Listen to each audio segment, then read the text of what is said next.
जवळपास 25 लाख वर्षापूर्वी आजच्या आधुनिक माणसासारख्या दिसणाऱ्या प्राण्याचा वावर पृथ्वीवर सुरू झाला होता.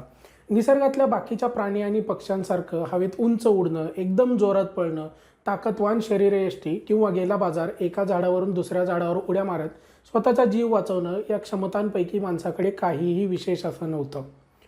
स्वतःची रोजची भूक भागवायला जेवण मिळवायचं आणि आजूबाजूच्या धोकादायक प्राण्यांपासून स्वतःचा बचाव करायचा, असंच आयुष्य पुढची लाखो वर्ष जगत या पृथ्वीवर माणूस आपण भले आणि आपलं काम भले असं म्हणत एक ॲव्हरेज प्राणी म्हणून जगत राहिला होता. हे अगदी काल परवापर्यंत म्हणजे 70,000 वर्षापूर्वीपर्यंत असंच सुरू होतं. परंतु मागच्या 70,000 वर्षात अशा काही नव्याने गोष्टी घडल्या की ज्याने माणसाचं आयुष्य पूर्णपणे बदलून टाकलं. पण नक्की मागच्या 70,000 वर्षात असं घडलं तरी काय? चला तर आजच्या व्हिडिओमधून आपण जाणून घेऊयात 3 महत्त्वाचे बदल जे माणसाच्या आयुष्यात झाले, ज्यामुळे सुरुवातीला एकदम किरकोळ वाटणारा माणूस हा प्राणी बाकीच्या प्राणी आणि पक्ष्यांना वरचढ ठरत या पृथ्वीवर अक्षरशः राज्य करू लागला. 2011 साली इस्रायल या देशातल्या लेखक आणि इतिहासकार युव्हाल नोआ हरारी यांचं Sapiens a brief history of humankind हे पुस्तक हिब्रू या भाषेत प्रसिद्ध झालं होतं. आज आपल्या आजूबाजूला असणारं हे जग कसं घडलं, त्यातल्या वेगवेगळ्या समाजव्यवस्था, त्यांचे नियम आणि कायदे कशा बनल्या गेल्या, त्याचसोबत संपूर्ण मानवजातीचा इतिहास समजून घेण्याच्या दृष्टीनं हे पुस्तक अतिशय महत्त्वाचं आणि अभ्यासपूर्ण मानलं जातं. आजच्या व्हिडिओमधून आपण जाणून घेणार आहोत सेपियन या पुस्तकात दिलेल्या माहितीबद्दल.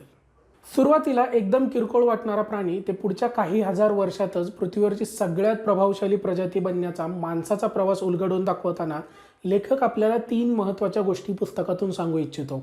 नंबर 1, 70,000 वर्षापूर्वी घडून आलेली कॉग्निटिव्ह रिव्हॉल्यूशन. हा तो काळ मानला जातो ज्यावेळी माणसाच्या बुद्धीच्या विकासाला सुरुवात झाली होती. नंबर 2, साधारण 10 ते 12,000 वर्षापूर्वी घडून आलेली ॲग्रिकल्चरल रिव्हॉल्यूशन. या काळामध्ये माणसाला शेतीचा शोध लागला होता आणि इतिहासात कदाचित पहिल्यांदाच असं झालं होतं की माणूस एका जागी स्थिर झाला होता. नंबर 3, साधारण 500 ते 600 वर्षापूर्वी घडून आलेली सायंटिफिक रिव्हॉल्यूशन म्हणजेच वैज्ञानिक क्रांती. खऱ्या अर्थाने माणसाचं आयुष्य सहज सोपं करणाऱ्या आणि नवनवीन शक्यता पडताळून पाहण्याचा काळ म्हणजेच विज्ञान युग. चला तर आजच्या व्हिडिओमधून या 3ही गोष्टींबद्दल सविस्तर पण थोडक्यात जाणून घेण्याचा प्रयत्न करूयात. सुरुवात करूयात कॉग्निटिव्ह रिव्हॉल्यूशन पासून. जवळपास 70,000 वर्षापूर्वी मेंदूच्या रचनेत झालेले बदल आणि इतर काही कारणांमुळे माणसाच्या बुद्धीच्या विकासाला सुरुवात झाली असं मानलं जातं आणि यातूनच चालना मिळाली गुंतागुंतीची परंतु तेवढीच लवचिक भाषा तयार व्हायला. पण म्हणजे नक्की झालं तरी काय? वेगवेगळ्या प्रकारचे आवाज काढून एकमेकांसोबत संवाद साधणं तसं बघायला गेलं तर आपल्याला सगळ्याच प्राण्यांमध्ये दिसतं. त्यात नवीन असं काहीच नव्हतं. परंतु त्या वेगवेगळ्या आवाजांना वापरून ठराविक अक्षर, शब्द तयार करणं आणि त्या शब्दांना अर्थपूर्ण रीतीने बसवून त्यातून वाक्य तयार करणं ही गोष्ट माणसांना जमू लागली, जी इतर प्राण्यांना जमत नव्हती. ठराविकच शब्द वापरून असंख्य प्रकारची पण वेगवेगळा अर्थ असणारी वाक्य बनवू लागल्यामुळं माहितीचा प्रचार प्रसार आणि विचारांची देवाणघेवाण करणं सुद्धा माणसाला सहजरित्या शक्य होऊ लागलं. आणि याचाच पुढचा टप्पा म्हणजे माणसाला फिक्शनल रियालिटी किंवा काल्पनिक गोष्टी तयार करता येऊ लागल्या. फिक्शनल रियालिटी किंवा काल्पनिक गोष्टी तयार करण्याचा काय परिणाम झाला हे आपण व्हिडिओमध्ये पुढे बघणारच आहोत.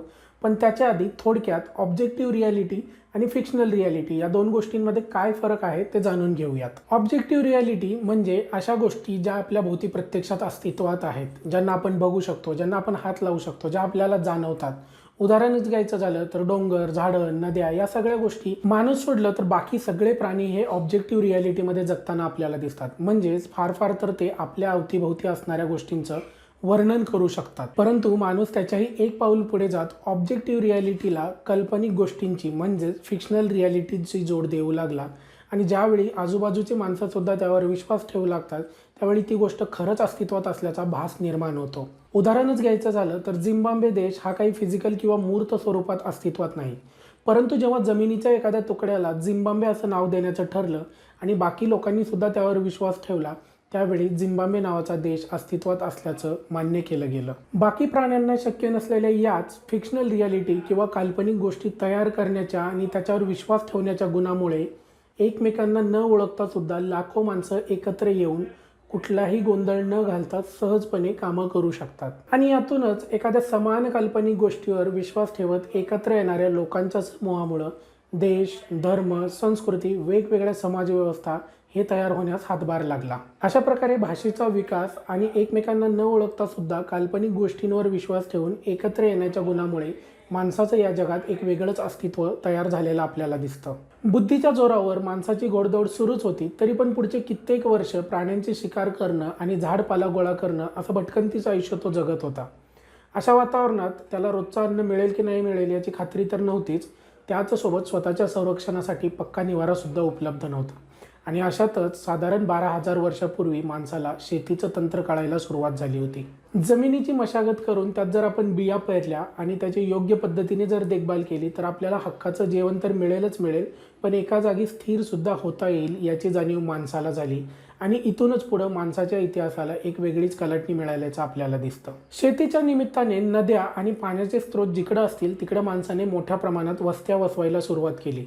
वेगवेगळ्या वनस्पती आणि प्राण्यांचा वापर स्वतःच्या फायद्यासाठी कसं करायचं हे माणूस शिकून घेऊ लागला. आणि या सगळ्यातून त्याच्या जगण्यात स्थिरता आली आणि स्वाभाविकपणे याचा परिणाम लोकसंख्या वाढीमध्ये झाला. अर्थात शेतीमुळे माणसाला फक्त फायदेच झाले असं नाही, तर कळत नकळतपणे काही दुष्परिणामांना सुद्धा माणसाला सामोरं जावं लागलं होतं. आणि त्यातलं सगळ्यात महत्त्वाचं होतं माणसाच्या शरीराचं झालेलं नुकसान. वर्षानुवर्ष जंगलात राहिलेल्या माणसाच्या शरीराची रचना ही शेतीतली कामं करण्यासाठी झालेलीच नव्हती. आणि त्यामुळं शेतीतल्या कष्टाच्या कामामुळं मान, पाठ, गुडघे असे वेगवेगळ्या अवयवांची दुखणी माणसाला लागली होती. काही अभ्यासात तर असं सुद्धा दिसून आले की स्लीप डिस्क, हर्निया यासारखे आजार शेतीच्या शोधानंतरच माणसाच्या आयुष्यात रुळू लागले. दुसरा महत्त्वाचा मुद्दा म्हणजे शेतीच्या शोधानंतर गहू, ज्वारी, बाजरी, तांदूळ, बटाटा यासारख्या काही ठराविक प्रकारचे पीक घेण्याचं प्रमाण खूप जास्त वाढलेलं आपल्याला दिसतं. आणि त्यातूनच माणसाच्या अन्नामध्ये विविधता कुठं ना कुठं कमी प्रमाणात झाल्याची दिसते. भटकंती करणारा मनुष्य ज्यावेळी वेगवेगळ्या प्रकारचे अन्नपदार्थ खायचा, त्यातून त्याला वेगवेगळी पोषण द्रव्ये मिळायची, ती कुठंतरी शेतीनंतर ठराविक प्रकारचं अन्न खाण्याकडे लिमिटेड झाल्याचं आपल्याला दिसतं. आजसुद्धा सामान्य मनुष्य वर्षानुवर्ष एकाच प्रकारचं अन्न खाताना आपल्याला दिसतो.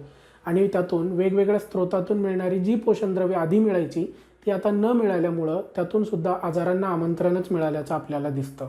बुद्धीचा विकास आणि शेतीचा शोध या दोघांच्याही तुलनेत अगदी अलीकडचा आणि माणसाच्या शांत जीवनाला गतिमान करणारा प्रगतीचा सगळ्यात महत्त्वाचा टप्पा म्हणजे 500 ते 600 वर्षापूर्वी युरोपात सुरू झालेल्या वैज्ञानिक क्रांतीचा काळ. हा बदलाचा काळ सोपा नक्कीच नव्हता. या काळाच्या अगदी सुरुवातीला सूर्य पृथ्वीभोवती फिरत नाही तर पृथ्वी सूर्याभोवती फिरते हे सांगत धर्म आणि श्रद्धांना प्रश्न विचारल्यामुळे गॅलिलिओ सारख्या कित्येक शास्त्रज्ञांना स्वतःचा जीव सुद्धा गमवावा लागला होता. विज्ञानात रोज नवीन नवीन शोध लागत होते आणि या शोधांमुळे माणसाचं आयुष्य अधिक सोपं आणि सुटसुटीत बनत होतं. वेगवेगळ्या गोष्टी ज्या आधी माणसाच्या श्रमाने केल्या जायच्या त्या आता मशीनने केल्यामुळे अगदी कमी वेळात आणि सहज सोप्या पद्धतीने होऊ लागल्या होत्या. आधी शेतीवर अवलंबून असणाऱ्या अर्थव्यवस्था आता कारखाने आणि मशीनच्या वापरामुळे पूर्णपणे बदलल्या होत्या. माणसं घड्याळाच्या काट्यावर जगू लागली आणि पैसा हा केंद्रस्थानी आला होता. विज्ञानाने आपल्याला शारीरिक कष्ट कमी करण्यापासून ते आपलं आयुष्यमान वाढवण्यापर्यंत अनेक फायदे दिल्याचं दिसतं. लांबच लांब प्रवास करणं, दूरवरच्या माणसांशी सुद्धा सहजपणे बोलणं, याच सोबत दिवसभरातल्या कित्येक लहान मोठ्या गोष्टींसाठी आपण आजसुद्धा विज्ञानावर अवलंबून आहोत. कोविड नंतर तर आपलं आयुष्य तंत्रज्ञानावर अधिकाधिक अवलंबून असल्याचं आपल्याला दिसतं.